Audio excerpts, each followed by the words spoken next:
예, 안녕하세요. 예. 서울 서초동에 근무하고 있는 이재호 사무장입니다. 오늘은 실무에서 많이 문제가 상수폭이나 한정승인을 하다 보면 실무에서 많은 문제가 되는 부분이 있습니다. 예금 출금입니다, 이게.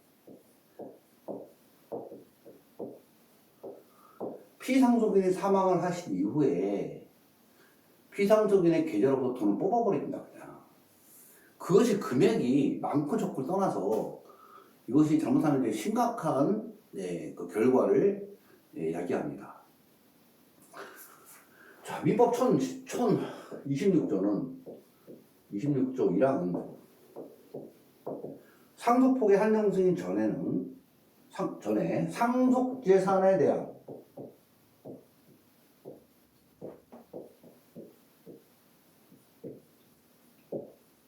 처분행위를 하면 단순 승인으로 봅니다. 여기서 말하는 단순 승인은 효력이 없다는 얘기입니다. 상속폭의 심판을 받았든 한정승인 심판을 받았든 효력이 없다는 얘기입니다. 효력이 없다는 얘기는 피상속인의 채무를 법정 지분대로 그대로 인쇄해서 갚아야 된다는 얘기입니다. 자, 그러면 예금 출금 행위를 처분 행위로 볼 수 있느냐 이겁니다.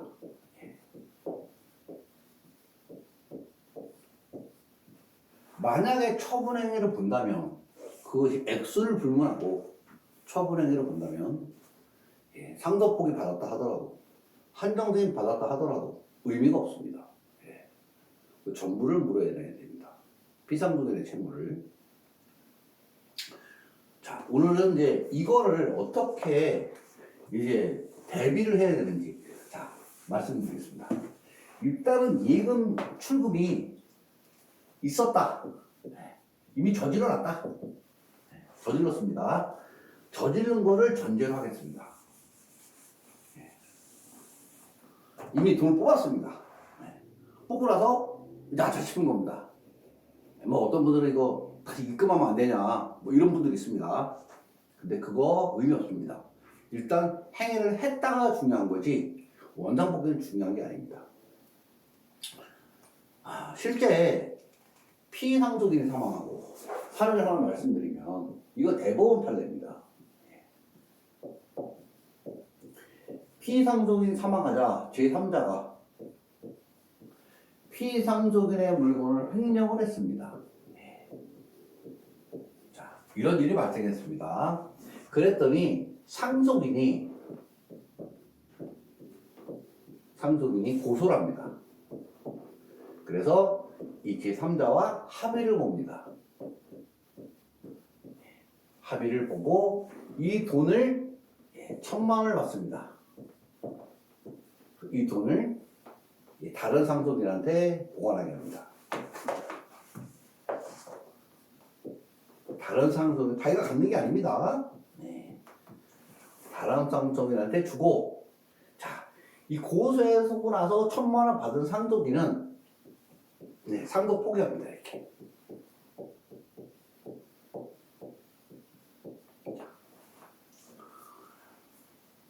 자, 이 상속인은 한편으로 보면 피상속인의 재산에 대해서 횡령한 거에 대해서 따져가지고 오히려 좋은 일합니다. 이게 좋은 일. 좋은 일입니다.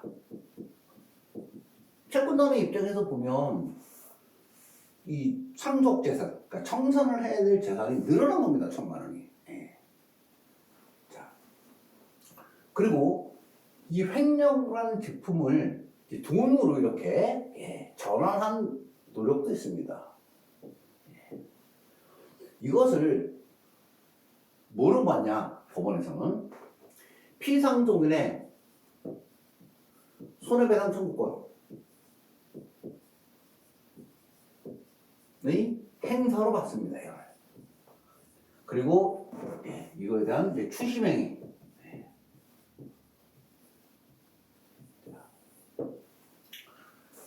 이 상속인 상도 포기했지만 무효로 판단됐습니다.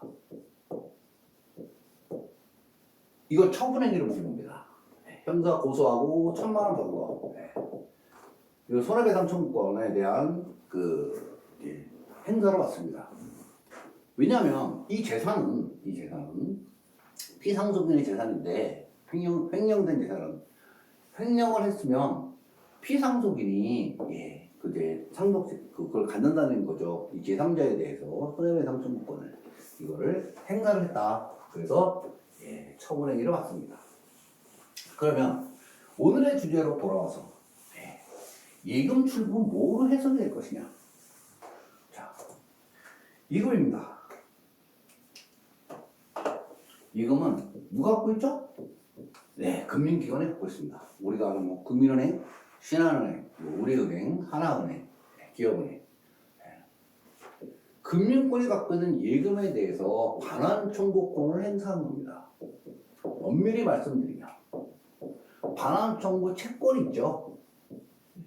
피상속인께서 자기의 예금은 언제든지 은행을 가서 반환해달라고 요구할 수 있습니다. 일반적으로 그럼 예금 반환 청구권을 행사한 겁니다. 이 채권 자체가 상속재산입니다.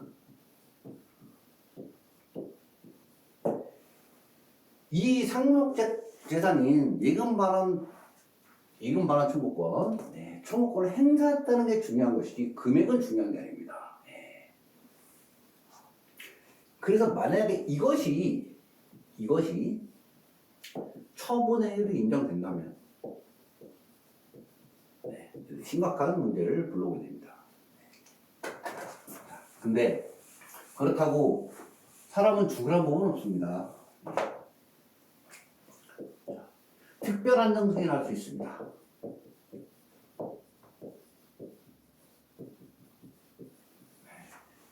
자, 이건 언제 하냐? 보통 이렇습니다. 이렇게 있죠? 사망이 일어납니다. 이렇게.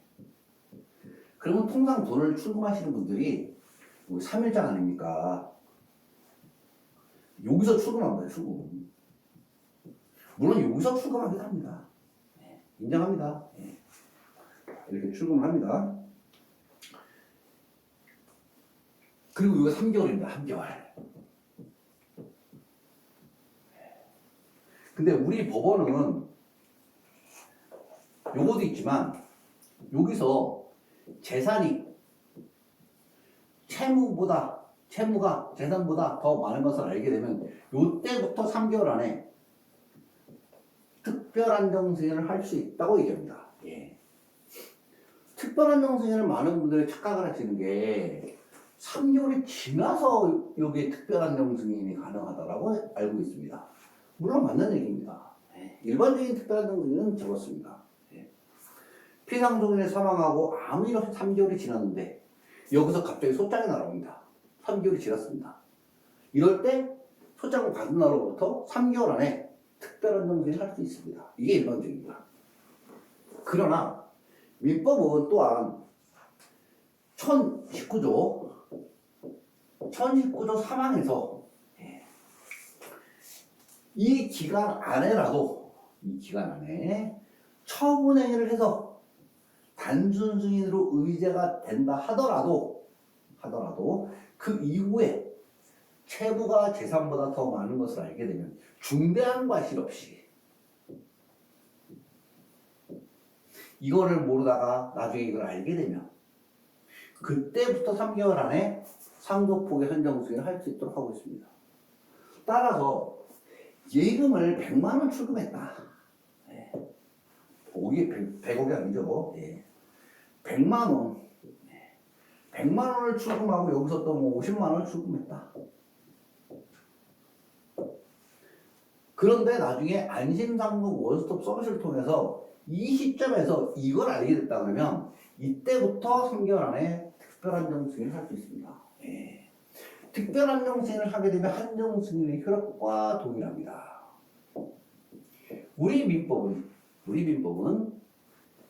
특별안정승인이라는 이 단어 자체가 없습니다.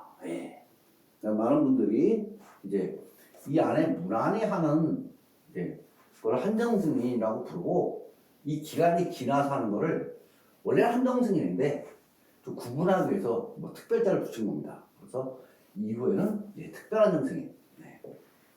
그래서 특별한정승인은 사실은 요게 말만 이렇게 붙은 거지 한정승인 효력과 동일합니다. 따라서 내가 예금을 출금했다 하더라도 중대한 과실 없이 피상속인의 채무가 재산보다 더 많은 것을 모르고 있다가 나중에 알게 되면 그때부터 3개월 안에 특별한 얘기를 신청하시면 됩니다. 네. 그래서 실제로 이런 법원을 통해서 이렇게 받기도 합니다. 자, 그러면 상속 포기를 할 수 없냐? 요게 이제 그 지난 시간에 말씀드렸던 초과특별수익자의 상속 포기하고 연결되는 부분입니다. 상속 포기를 할 수 없냐? 민법은 그 상속 포기자에게 상속 재산에 대한 관리 의무를 부여하고 있습니다. 자기가 상속 포기를 해서 다른 상속인이 되기 전에는 상속 재산을 관리해야 될 의무를 부여하고 있습니다. 물론 이 이전에 뭐 1022조인가 거기서는 뭐 그 한정승인자, 왜냐하면 이제 뭐 그 한정승인자에게 그 상속 재산을 자기의 고유재산, 자기 재산과 똑같이 관리해라. 뭐 이렇게 이제 규정하고 있습니다. 그러면서 맨 뒤에는 뭐 그 단순승인과 상속포기는 제외한다 이렇게 되어 있는데, 뭐 단순승인은 원래 이게 뭐 지재산이니까요. 뭐 상속포기자는 자기 재산이 아니니까. 그래서 이게 원래 이렇게 이제 그 규정하고 있습니다. 이게 고유재산처럼. 근데 그 여기는 이제 뭐 그러니까 요게 안 되는 난 얘기는 그냥 관리. 선량한 관리자로서의 주의 정도로만 기울이면 된다 하는 뜻입니다. 아무튼 관리 의무를 부여하고 있습니다. 그리고 이 상속 포기자에게 상속재산을 관리 의무를 부여하고 의무가 있다는 그 규정은, 이게 규정상의 민법에 살짝 그 좀 차이가 있지만 대법원 판례입니다. 이게 대법원 판례에 의하면 상속 포기자는 상속재산을 관리 의무가 있습니다. 근데 민법에서 보면 상속에 관한 비용이라는 게 있습니다. 상속에 관한 비용. 이게 뭐냐면 상속에 관한 비용은 상속 재산에서 지급함이 마땅합니다. 원래 상속에 관한 비용은 상속 재산에서 지급을 합니다. 그럼 이 상속에 관한 비용이 뭐냐고 대쳐. 장례비, 뭐 상속 재산을 방어하기 위한 소송비, 뭐 이런 겁니다. 그 대표적인 게 상속 포기나 한정승인에서 대표적인 게 장례비입니다. 장례비는 상속 재산에서 지급하게 되는 비용입니다.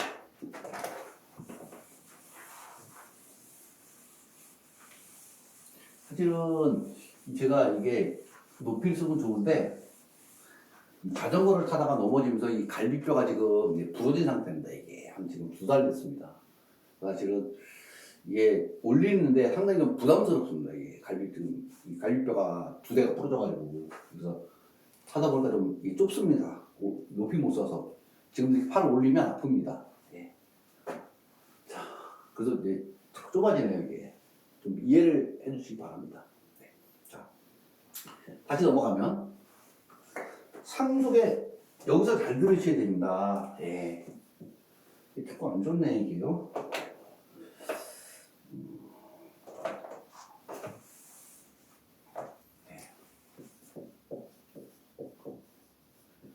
상속에 관한 비용은 상속 재산에서 나갑니다. 상속 재산에서 지급을 합니다. 원래 이 중에 상속에 관한 비용 중에 장례비가 들어갑니다.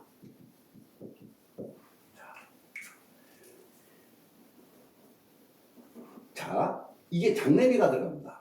자, 그러면 이 피상속인 계좌에서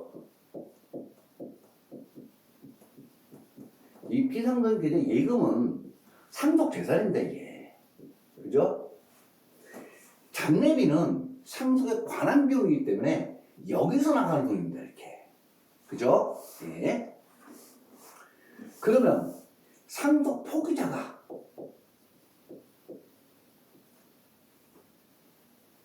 상속 재산을 출금해서 상속에 관한 비용으로 사용한 것이 과연 처분 이 행위가 처분 행위냐 여부입니다.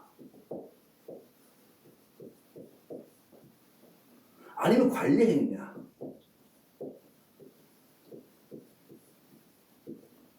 만약에 처분 행위라면 예, 이 상속 포기는 무효입니다. 그러나 만약 관리 행위라면 대법원 판례하면 상속 포기자도 관리 의무가 있기 때문에 예, 이거는 상속 포기가 유효합니다. 이렇게. 자, 어느 쪽으로 볼 거냐는 얘기입니다. 이거에 대한 대법원 판결, 명확한 판결은 제가 아는 한도에서는 없습니다. 그러나 일부 하급심 판결에서는 이게 아니다라고 말합니다. 예. 다시 말해서 피상속인의 예금에서 상속재산에서 일부 출금해서 장례비로 사용했다면 물론 이 하급심에서도 이게 딱 예금은 아닙니다. 그렇지만 이제 돈을 뽑아서 장례비로 상속재산에서 돈을 뽑아서 장례비로 사용을 했습니다. 네. 그 경우에 이거를 처분행위로 보지 않는다라고 판결을 하고 있습니다. 이 판결은 1심에서 그냥 확정이 됐습니다. 예. 항소심의 2심의 판결은 아니고 1심 판결에 불과하지만 예. 이게 여기서는 처분행위로 보지 않고 관리행위로 보고 있습니다. 예. 그리고 관리행위는 대법원에서도 상속포기도 할 수 있다고 얘기합니다. 자, 그러면 제 생각은 어떤가? 예. 제 생각에는 이걸로 봅니다, 저는. 예. 왜 그러냐면 이 대법원의 이 장례비가 상속에 관한 비용이라고 얘기하는 대법원 판례 취지, 그리고 이 상속인에게 상속 포기자에게도 관리 의무를 부여하고 있는 취지. 네. 물론 살짝 어긋나지만, 네. 그리고 이런 거를 비교해 봤을 때, 그리고 만약에 이 장례비를 사용하기 위해서 피상속을 얘기하면서 1급 부분을 뽑았는데, 이거를 처분행위로 봐서 상속 포기를 무효한다면, 이 상속 포기자에게 너무 가혹하다는 겁니다. 예. 그런 여러 가지 뭐 취지라든가 이런 걸 봤을 때는 저는 이 상속 예금을 출금해서 그것을 장례비로 사용했다면 물론 이 장례비가 뭐 택도 없이 운수가 안 됩니다. 대법원 판결에서도 이렇게 나옵니다. 사회적으로 뭐 일반적인 비용 이렇게 나옵니다. 그랬을 때는 관리행위를 봐서 상속 포기는 유효하지 않겠느냐. 저는 그렇게 보고 있습니다. 물론 아까 말씀드린 것처럼 이렇게 안 가고 특별한 정승이라 할 수도 있습니다. 특별한 정승. 특별한 정승도 할 수 있지만 제가 왜 상속 포기에 대해서 이렇게 말씀드리냐 하면 어차피 뭐 일반적으로는 한정승인을 하든 상속 포기를 하든 피상속인의 뭐 채무로 인해서 본인의 재산이 압류당하지 않는 결과는 동일합니다. 그러나 이 상속 포기가 그 초과특별수익자인 경우에 초과특별수익자가 예금을 출금한 경우에는 얘기가 틀려집니다. 이때는 왜냐면 상속 그러니까 한정승인은 의미가 없습니다. 이 초과특별수익자가 한정승인은 뭐 하든 안 하든 아무 의미가 없습니다. 상속분이 그대로 유지가 되고 상속인 지위가 그대로 유지가 되기 때문에 그 이런 반환 의무를 면할 수가 없습니다. 예, 그래서 이 예금 출금이 특히 초과특별수익자가 예금을 출금했을 때는 네, 문제가 됩니다. 예, 그것이 처분행위냐 관리행위냐. 예, 그리고 뭐 나는 한정식은 죽어도 못하겠다. 나는 상속 포기해야 되겠다. 이런 경우도 마찬가지겠죠. 뭐 이런 거죠. 뭐 신불자가 이런 겁니다. 뭐 신용불량자, 신용불량자가 출금을 했습니다. 이게 상속 포기해야 아버지 재산이 다른 형제들한테 무난하게 넘어가는데, 내가 이 출금한 게 처분행위로 되면 내가 상속분을 못합니다. 그러면 내가 받은 상속분이 채권자들한테 압류당합니다. 내가 협의보단을 통해서 다 넘겨버리면 사행이 들어옵니다. 이럴 때는 이제 문제가 되겠죠. 그러나 이거는 일부 예외적인 경우고, 일반적으로 예금 출금한 경우는 특별한 정승이에요.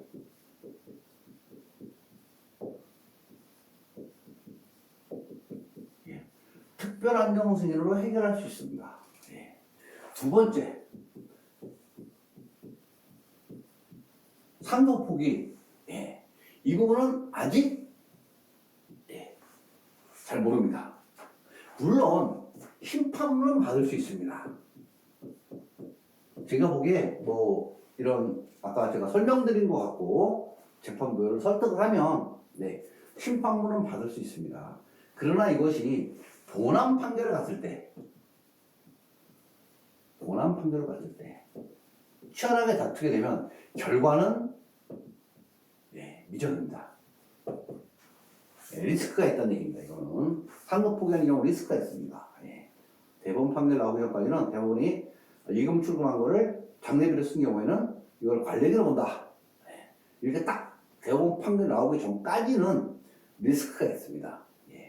고등법원에서 판결이 나와도 마찬가지입니다. 그건 예전에 이제 그런 일이 있었습니다. 자, 근데 이거는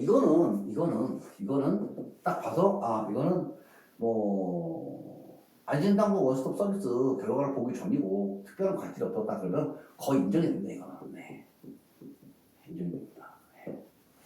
이것이 이제 인정 안 되는 경우는 이제 간혹 있습니다. 근데 그건 아주 예외적인 경우입니다. 그래서 사실 예금을 출금하면 나 이걸로 가면 된다. 이거 특별한 정승. 이거는 예외적으로 도저히 난 꼭 이걸 해야 되겠다.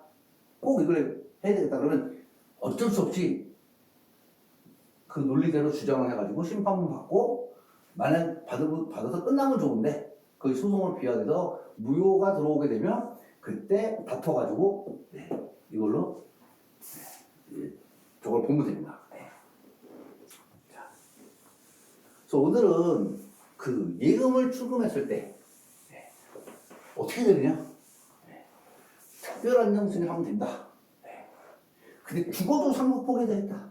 난 이거 상속 포기 안 하면 안 된다. 나는 반드시 해야 된다. 이거 여기에 돈이 몇 억에서 몇십억씩 걸렸다. 그러면 하세요. 이거 하시고 심판문 간 다음에 나중에 따지면 됩니다. 그래서 뭐 상속 포기 했는데 그 공원에서 심판이 나왔습니다. 근데 아무도 안 따집니다. 그거 갖고 그러면 그냥 회피한 겁니다. 왜냐면 모를 수도 있고 알아도 그쪽도 채권자도 자신이 없을 수 있습니다. 본인이 안 되겠거든. 그래서 안 할 수 있습니다. 그리고 이걸 안 하면 왜냐면 나는 무조건 이걸 해야 된다. 어쩔 수 없이. 그러면 어차피 최악으로 가도 단순승입니다. 그렇잖아요. 가만히 있으면 단순승입니다. 해서 안 됐을 때 처분을 인정돼도 단순승입니다. 관리쟁이로 가면은 그냥 포기고. 그러니까 안 할 이유가 없다는 겁니다. 이거. 자, 오늘은 그 상속 예금 비상속 예금을 상속폭이나 한정승인 심판만 받기 전에 출금하는 경우에 어떻게 되느냐. 그 자체로는 처분행위지만 과연 결과까지 처분행위냐. 그래서 단순 승인이 되느냐, 이걸 피할 방법은 없느냐에 대해서 알아봤습니다. 자, 오늘은 여기까지 하고 다음에 다른 주제로 찾아뵙도록 하겠습니다. 강의 듣느라 고생하셨습니다.